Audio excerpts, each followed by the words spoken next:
je ne manquerai de rien. À la veillée, nous avons essayé de brosser rapidement l'Éternel est mon berger. Alors ici, il s'agit de David, le berger, qui parle de Dieu, le leur berger. Alléluia. David, le berger, je veux dire l'ex-berger, parce qu'ici il était déjà devenu peut-être roi. Mais alors, un ancien berger qui parlait d'un actuel berger qui est son Dieu. Et le rôle que lui, il a joué dans la forêt, comme étant un berger, il a trouvé que Dieu, il joue ce rôle-là, mais sous une très très très grande dimension. N'est-ce pas? Dieu, il joue le rôle du bon berger, mais dans une dimension exceptionnelle. Et un berger, déjà dans la forêt, un berger, il veille sur le brebis, un berger, il amène le brebis, là où il faut pour qu'il trouve le pâturage, pour qu'il trouve à boire. Il y avait deux grands besoins pour le berger. Je dirais trois grands besoins pour le berger, pour les brebis.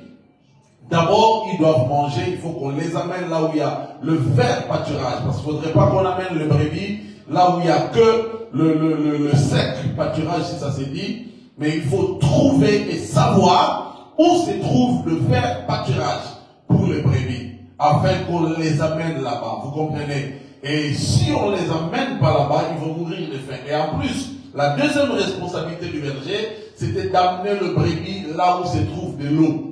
Et alors, on parle ici des eaux paisibles, parce que c'est des brebis qui ne savent pas nager, c'est des brebis qui ne peuvent pas vivre dans l'eau. Il ne faudrait pas qu'on les amène là où il y a de longs trous, de l'eau troublante, si on peut dire ainsi. On ne doit pas les amener là où il y a de l'eau qui bouge beaucoup, de peur qu'une brebis puisse être menacée par des eaux et qu'il tombe dans l'eau et puis il va mourir et partir. Et puis, la troisième responsabilité du berger, c'est la protection. Alléluia. Pouvoir à manger, à boire et pouvoir aussi la protection. Donc, David, il dit, l'Éternel est mon berger, je ne manquerai de rien. Alors, écoutez-moi, mes amis.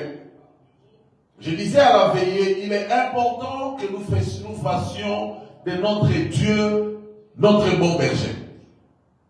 Et en cette année 2026, je sais qu'il y a beaucoup de différentes prières, beaucoup de différents sujets de prière, tels que j'ai besoin de l'onction, j'ai besoin de la puissance, j'ai besoin du mariage, j'ai besoin de l'élévation, j'ai besoin de papier. Peut ne pas être la même avec celui qui est à côté de toi. C'est pourquoi vous allez remarquer, il y a des gens qui, quand ils vous disent pourquoi ils sont devenus des chrétiens ou pourquoi ils prient, vous allez croire que c'est pas grand chose, hein, c'est pas rien, ça c'est rien quoi. Et quelqu'un d'autre va te dire qu'il était au lit de l'hôpital, quelqu'un va te dire qu'il était sous un camion qui a connu un accident grave, c'est là qu'il a donné sa vie à Christ. C'est-à-dire chacun aura une histoire. Et j'aimerais vous dire que les histoires que nous avons, ou les motivations qui nous ont poussés à prier ou à servir Dieu, ces motivations-là, c'est Dieu. Je ne sais pas si mon français est correct. C'est-à-dire toutes ces choses qui ont fait que tu sois chrétien aujourd'hui. Ces choses-là ont un nom. Et le nom, c'est Dieu. C'est-à-dire quand David, il dit, l'Éternel est mon berger. Parce que, tu ne sais pas, peut-être dans sa vie, il a senti Dieu jouer le rôle du berger dans sa vie. En lui donnant à manger, à boire, en lui assurant aussi une sécurité. Et il s'est retrouvé en disant peut-être, oh waouh, mais des choses que Dieu est en train de faire dans ma vie, c'est ce que je faisais quand j'étais berger. Vous voyez? Et après il dit, non, l'Éternel est mon berger. Alors il confirme que je ne manquerai de rien. Bien, mais écoutez, le brebis ne manque de rien. Le brebis ne pleure jamais. Et on peut se poser la question, quand est-ce que le berger a eu le temps de marcher sur toutes les montagnes ou dans toutes les forêts pour savoir où se trouvait le vert pâturage? Parce qu'il sait peut-être que le matin, il doit se promener avec le brebis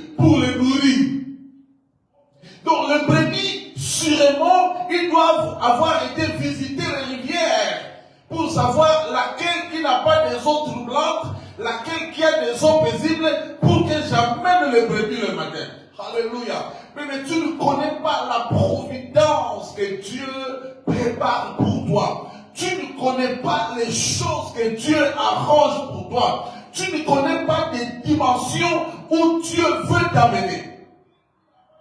Quelqu'un dit amen avec moi.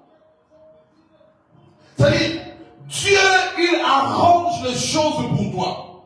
J'aime la Bible qui dit quand les justes dorment, c'est-à-dire quand les justes sont dans leur sommeil, ils se réveillent le matin, ils trouvent des chemins tout tracés. C'est-à-dire, pendant que tu étais dans ton sommeil, Dieu a tout arrangé pour toi. C'est ce qui fait de lui un bon berger. Tu peux sortir dans la nuit pour aller déjà voir le matin. Je dois mener le brebis dans telle rivière. Je dois mener le brebis dans tel terrain où il y a du vert pâturage pour les nourrir. Donc Dieu, il prend soin de toi. J'aimerais encourager les enfants de Dieu aujourd'hui. Quand tu reconnais que l'Éternel est ton berger, tu trouveras des chemins tout tracés dans ta vie. Alléluia. Tu trouveras des chemins tout arrangés dans ta vie. Parce que le Dieu que tu pries, le bon berger, celui qui est ton berger, toi qui es sa brebis, il prend le temps de prendre soin de toi. Alléluia. David dit, l'Éternel est mon berger, je ne manquerai de rien. Et vous allez voir la vie de David, il n'a manqué de rien. Chaque fois qu'il avait besoin de la protection, Dieu le protégeait. Devant Goliath, le même rôle que lui avait joué dans la forêt pour protéger les brebis. Parce que lui aussi était brebis de Dieu. Dieu a joué le même rôle de berger dans sa vie pour le protéger devant la colère de Goliath. Voilà ce que Dieu est capable de faire pour toi. Alléluia. Alléluia. Donc David dit, l'Éternel est mon berger. Bien aimé, qu'est-ce que Dieu est pour toi? Ce soir, j'aimerais m'arrêter par là. Dieu, il est quelqu'un pour toi. Ou Dieu peut représenter quelque chose pour toi. Les problèmes que tu traverses dans la vie, ce n'est pas pour te détruire, pas pour te faire pleurer, mais pour créer une histoire en toi. À ta place, moi j'allais dire Amen. C'est-à-dire, les troubles que tu traverses, Dieu fait que tu découvres qui il est pour toi. C'est-à-dire, vous allez voir, il y a des gens qui vont vous dire que non, Dieu c'est un constructeur de maisons. Pourquoi? Parce que lui, il était sans abri. Et Dieu a pourvu en lui donnant une maison. C'est-à-dire, lui, il croit fermement que si tu manques maison là, Dieu va te donner maison. C'est pourquoi vous allez entendre certaines personnes dire certaines choses avec beaucoup de fierté, avec beaucoup d'assurance, parce qu'ils savent que Dieu a fait ça pour eux. Mon frère, ma soeur, qu'est-ce que Dieu a fait pour toi que tu diras aux gens? C'est-à-dire, tu vas rencontrer un frère, tu vas rencontrer une soeur qui traverse une situation dans laquelle toi tu y es passé. Tu lui diras, non mon frère, Dieu, il résout ce genre de problème. Voilà ce que Dieu a fait pour moi. Voilà ce que Dieu a accompli pour moi. L'histoire que nous avons à dire, en réalité, c'est les circonstances que nous avons rencontrées dans la vie. Alléluia. Les choses, les témoignages que nous avons à dire, c'est des histoires que nous avons rencontrées avec Dieu. C'est-à-dire, il y a des gens, quand ils te disent que Dieu guérit de toutes les maladies, c'est-à-dire, lui-même a été guéri. Et je dois vous dire la vérité. La puissance de l'évangile repose sur les témoignages des choses que nous avons traversées. Quelqu'un dit Amen encore avec moi. La force, la gloire de l'évangile, c'est le témoignage que nous donnons de ce que Dieu est pour nous, de ce que Dieu a fait pour nous, ou de ce que Dieu a fait de nous. Il y a le frère Willy qui va être en ligne, j'espère. Il était malade, il peut nous dire que non, Dieu il guérit les maladies. Parce qu'il était malade, Dieu l'a guéri. C'est-à-dire, Dieu, ce qu'il fait dans ta vie, c'est ce que Dieu est pour toi. C'est-à-dire, quand vous entendez Abraham dire que l'Éternel pourvoira, il a dit au futur dans son temps, mais aujourd'hui, nous appelons Jéhovah Jireh. L'Éternel qui pourvoit. Donc Abraham n'a pas de choses compliquées à dire aux gens. Quand il rencontre quelqu'un qui manque, quelqu'un qui pleure, il va dire, le Dieu les gens, je sais là, écoutez, il pourvoit au besoin. Mais ne néglige pas les moments sombres que tu traverses dans la vie. Tu es en train de créer ton témoignage. Tu es en train de créer ta vie. Tu es en train de créer ta force. Tu es en train de créer ton message. C'est-à-dire le message que Dieu te donne réside dans les circonstances que tu traverses dans la vie. Oh, alléluia. J'aime ça. Les témoignages que Dieu te donne se cachent dans les circonstances de la vie que tu traverses. Vous avez compris ça? Ça c'est très important. C'est pourquoi, pendant les moments où tu traverses certaines circonstances, pendant que tu traverses certaines choses, ne prends pas les choses à la légère. C'est-à-dire, quand vous entendez quelqu'un dire le Dieu de paix, tu ne connais pas les troubles qu'il a traversés dans sa vie pour finalement témoigner que Dieu, il peut donner la paix. Pour finalement témoigner que Dieu peut donner la joie. Est-ce que vous comprenez? C'est-à-dire, tu dois être très très prudent dans ta manière de mener ta vie chrétienne. Dieu, il veut créer des histoires en toi pour convaincre les gens qui ne le connaissent pas. C'est-à-dire, quand David dit l'Éternel est mon berger, c'est-à-dire, je dois dire que c'était une brebis. Il s'est comporté comme une brebis. Donc, sûrement, il a déjà été attaqué par les lions et le berger l'avait protégé. Sûrement, il avait déjà manqué de verre pâturage. L'Éternel avait donné à manger. Il a manqué de l'eau paisible. L'Éternel lui a donné des eaux paisibles. Bienvenue dans le Seigneur. Ne néglige pas les souffrances que tu traverses. Tu es en train de construire une histoire. Dis après moi, je construis mon histoire. Dis après moi, je construis mon histoire. C'est-à-dire, nous autres là, quand nous parlons beaucoup la même. Nous avons été à Matadi. C'est-à-dire, on a dormi dehors à Matadi. Donc quand je dis aux gens que Dieu il donne une maison, il faut me croire que Dieu il donne une maison aux gens. Parce que je me rappelle le jour où j'ai eu la grâce de dormir encore dans une maison. Après plusieurs mois, j'ai dit waouh, enfin, je donne la maison. Donc je dis toujours aux gens, ah, Dieu il donne maison, hein? Et il donne maison aux gens. Quelqu'un m'entend ce soir? C'est-à-dire, quand je pense aux troubles que j'ai connus dans ma vie, et que je suis en paix aujourd'hui, je te dis, mon frère, ma soeur, toi qui traverses le moment des troubles, Dieu est là, que je prie là, il donne la paix. C'est-à-dire, je ne dis pas des choses que j'ai lues, ou des choses que j'ai vues sur les réseaux sociaux, mais je dis des choses que j'ai expérimentées. C'est pourquoi je respecte un homme de Dieu que je ne vais pas citer le nom, un grand évangéliste de mon pays.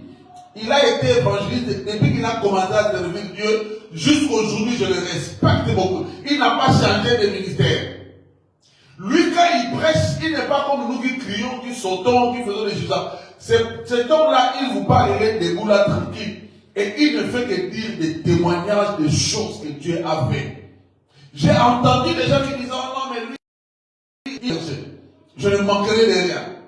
Bien, mais je viens dire ce soir, l'histoire de ta vie s'est construite par les troubles, le turbulence que tu rencontres dans la vie. C'est pourquoi des fois, il y a des gens qui vont vous dire, mon action s'appelle Action de consolation. Il y a l'une de mes filles qui fait un programme de temps de consolation. En fait, elle a été tellement trop déçue, elle a été trop abandonnée, elle a été consolée que par Dieu. Et elle ne parle que de la consolation. Bien aimé, si tu vas croire que tous les problèmes qui t'arrivent, c'est les gens qui ne t'aiment pas, tu ne vas pas tirer des leçons. Et tu ne vas pas construire ton témoignage. Tu ne vas pas construire ton histoire. Dans les souffrances que tu es en train de connaître là, se cache ton témoignage. Alléluia. Dans les attaques que tu es en train de recevoir, se cache ton témoignage. Bien-aimé, dans les lions était caché l'énigme de Samson. Oh, gloire à Jésus. Dans les lions était caché l'énigme de Samson. Et Samson a rencontré un jeune lion. La Bible l'appelle un jeune lion. C'est-à-dire, quand on parle du jeune lion, un jeune lion est vigoureux. Un jeune lion peut attaquer. Un jeune lion peut dévorer, détruire sur les champs. Alléluia. Mais Samson n'a pas reculé. Il a attaqué les lions. La Bible dit il a déchiré les lions. Et dans les lions, il a trouvé ce qu'on mange. Quelques jours après. Écoutez, le problème c'est que nous fuyons nos combats. Alléluia. Bien, mais ne passe pas à côté de ton combat, sinon c'est ton témoignage qui n'aura aucun lieu, aucun sens, pardon. Samson, il affronte les lions. Samson, il attaque les lions. Et il s'en va. Il revient plus tard. Il trouve dans les lions le miel. Et il a fait l'énigme. L'énigme le plus célèbre de son temps. Il a donné aux Philistins. Et personne n'était capable d'expliquer l'énigme. Bien aimé, personne ne sera capable de comprendre ta situation. Dis amen avec moi.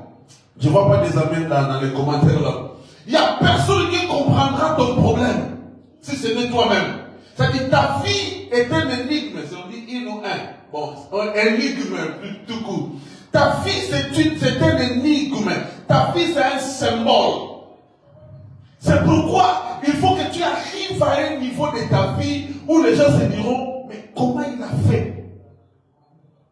Comment il a fait pour atteindre ce niveau? Comment il a fait pour réussir? Comment il a fait pour s'en sortir? Et tu vas dire, l'Éternel a été mon berger. Il y a des expériences personnelles que nous refusons, que nous rejetons. Il y a des expériences, il y a des combats personnels que nous évitons. Or, ces combats-là voulaient faire nos forces. Ces combats-là voulaient faire nos témoignages. Ces combats-là voulaient faire notre gloire, notre joie. C'est-à-dire, quand David dit, l'Éternel est mon berger, c'est du vécu. C'est des choses vraies. Bien aimé, Dieu veut que tu aies des choses vraies à dire à son peuple. Quelqu'un dit amen avec moi. Dieu veut que tu aies des choses vraies, des choses palpables, des histoires, pas des histoires fabriquées, mais de vrais témoignages que le monde entendra et le monde acceptera et croira en ton Dieu. Quand tu diras aux gens, Dieu est ma consolation, c'est-à-dire tu auras des choses à dire. Quand tu diras aux gens, Dieu est mon pourvoyeur, tu auras des choses à dire. Quand tu diras aux gens que Dieu m'a ressuscité, tu auras des choses à dire. David, il savait ce qu'il était en train de dire. L'Éternel est son berger. Il ne manquera de rien. Bien aimé, nous allons nous arrêter par ce verset 1. Pour ce soir, l'Éternel est ton berger. Qui est l'Éternel pour toi? Qui est Dieu pour toi, bien aimé? Qui est Dieu pour toi? Bien aimé, la seule façon de découvrir qui est Dieu pour toi, c'est dans les circonstances que tu traverses dans la vie. Est-ce que quelqu'un a entendu ça aujourd'hui? Dieu est dans tes problèmes. Dieu, il est dans tes difficultés. Dieu, il est dans tes moments de confusion. Dieu, il est dans tes moments de perte. Dieu, il est dans tes moments de perturbation. Dieu, il est dans tes moments d'abandon. Dieu, il est dans tes moments de rejet. Imaginez Jephthé, rejeté. Il va habiter dans le pays de Tob. Il découvre la puissance de Dieu. Il est rentré. Jephthé pouvait dire, la force vient de Dieu. Le pouvoir vient de Dieu.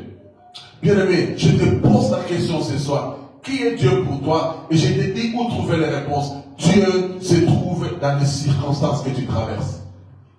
Alléluia. Dieu est dans les problèmes que tu es en train de connaître.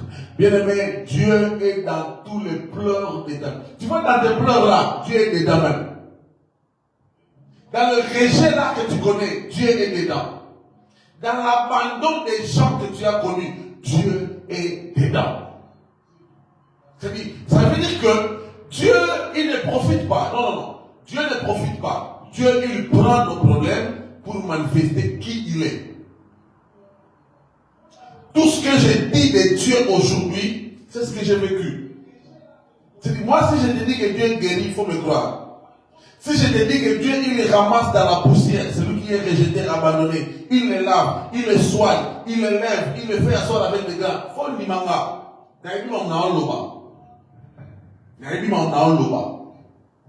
Je connais ce que Dieu est capable de faire. Et je l'ai eu où? J'ai eu la conviction de ce que Dieu est où? Dans ma propre vie. Bien-aimé, ne crois pas que tu connaîtras Dieu dans ce que Dieu fait chez les autres. Tu connaîtras Dieu dans ce que Dieu fait dans ta vie. Écoutez, dans la Bible, n'est-ce pas? Dans la Bible, vous allez remarquer dans la Bible, excusez-moi, vous allez remarquer ceci dans la Bible, voilà, excusez-moi, je cherche quelque chose là. Vous allez remarquer dans la Bible, tous les hommes que Dieu a appelés, quand ils s'est manifesté dans leur vie, c'est à ce moment-là qu'ils ont découvert qui était Dieu. Écoutez, on commence par Abraham, n'est-ce pas? Dans Genèse chapitre 12, Dieu dit à Abraham, sors, va dans le pays que je te montrerai. N'est-ce pas? Cet homme, il sort sans savoir où il allait. C'est dans le parcours que cet homme commencera à comprendre qui était Dieu. C'est-à-dire, Dieu ne s'est pas révélé à Abraham à 100% là-bas dans le pays de Our, où Dieu l'avait appelé. Non. C'est chemin faisant que cet homme découvrira qui est Dieu. Bien-aimé, tu ne découvriras pas qui est Dieu quand tu resteras tranquille sans rien faire pour Dieu.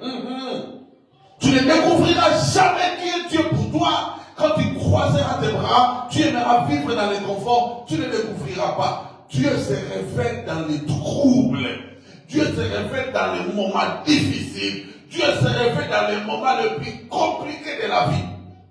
Il a fait avec Abraham et il a fait avec Moïse.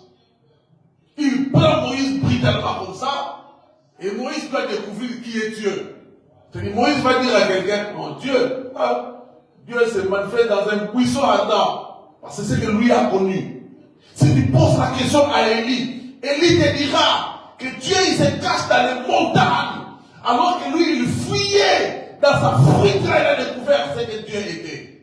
Bien aimé, ne traverse pas une situation sans découvrir qui est Dieu pour toi. Je réponds, Dieu se cache dans nos problèmes. Alléluia, j'aime ça. Dieu se cache dans nos troubles. C'est même la personne là qui te fait du mal. Dieu est en lui là. Parce que Dieu veut que tu découvres une dimension de Dieu. Vous avez compris? Dieu veut que tu découvres une autre dimension de lui. Et là, cette dimension se cache dans les problèmes. Cette dimension se cache dans les difficultés. David n'a pas découvert que Dieu était son berger seulement quand il est devenu roi. Non, c'est quand il allait de grotte en grotte. Et il a dit, si l'Éternel est ton berger, tu ne manqueras de rien. C'est-à-dire, quand ça dit rien, c'est rien. C'est-à-dire, tu ne manqueras rien. Pas à boire, ni à te vêtir, ni à manger, ni pour voyager. Tu ne manqueras rien. Que l'Éternel soit le berger de quelqu'un ce soir, afin que tu aies une histoire, que tu aies un témoignage que tu diras aux gens et que tu diras à tes enfants. Le plus grand héritage à donner, c'est le témoignage. Moi, quand je parle de moi à mes enfants, quand je leur dis les circonstances que j'ai connues dans la vie, elles se disent, waouh, papa, tu as été fort. Et ça encourage leur foi. Bien aimé, quand tu sors vainqueur d'une situation bouleversante, tu es, c'est pas si vous remarquez, tu as une assurance des choses que tu dis, hein. Alléluia. Tu as une assurance des choses que tu dis. Vous savez, Jésus avait guéri un homme, je crois que c'est lui que Jésus avait guéri le jour de sabbat. Cet homme-là, c'était un aveugle de naissance, je pense. Quand il arrive quelque part, on lui pose la question, qu'est-ce qui s'est passé? Écoutez, cet homme a dit, je ne sais rien. Tout ce que je sais, que cet homme-là s'appelle Jésus. Il a juste fait ça, et puis je suis guéri. En tout cas, tout ce que je sais, c'est ça. Bien, mais parfois, tu n'as pas beaucoup d'explications à donner. Tu n'as qu'à dire, le Seigneur a fait où? Mon Dieu, il l'a fait. Mon papa God, il l'a fait. Mais j'aime quand les gens me posent la question, mais comment tu as fait pour avoir ça? Comment tu as fait pour atteindre? Mais comment tu as fait pour t'en sortir? Bien, mais quand tu sais ce que tu as fait, tu réponds avec assurance. Papa God a fait. Alléluia.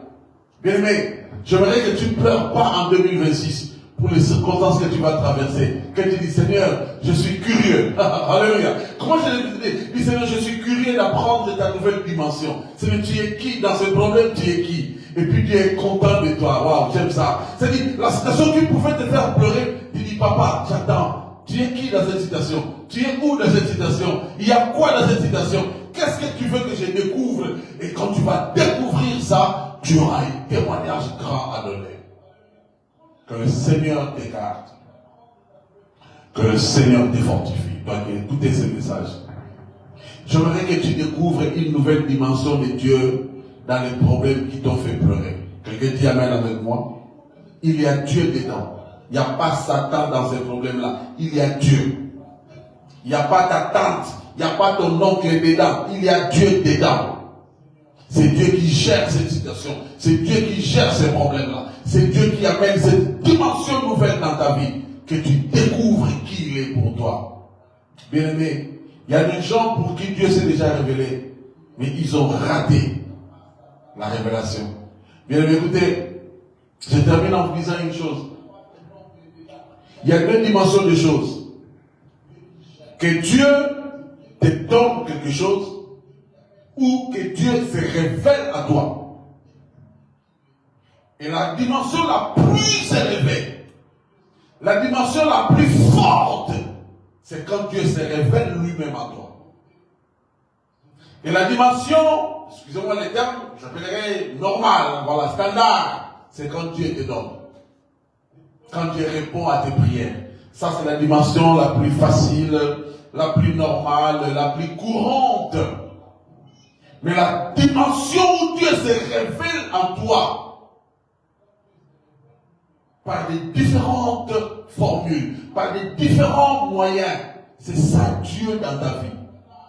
Dieu n'est pas celui qui te donne, Dieu est celui qui se révèle en toi. Il te dit ce qu'il est. Alléluia. Je vais prier pour quelqu'un ce soir. Bien-aimé, je sens que je puisse te dire une chose. Il y a Dieu dans ces problèmes-là qui te dérangent. Il y a Dieu dans les troubles qui dérangent ta famille. Il y a Dieu dans les problèmes que tu connais au travail. Il y a Dieu, il y a Dieu, il y a Dieu. Dans ton mariage qui bouge, il y a Dieu. Bien, mais Dieu n'est pas seulement là où il y a la paix. Dieu est aussi là où il y a des eaux troublantes. Dieu est là. Parce qu'il a un message qu'il veut donner à quelqu'un. Je prie pour toi, bien-aimé dans le Seigneur. Toi qui penses que tu n'as jamais eu l'occasion de vivre en paix. Tout est troublé, troublant, partout, ça ne marche pas.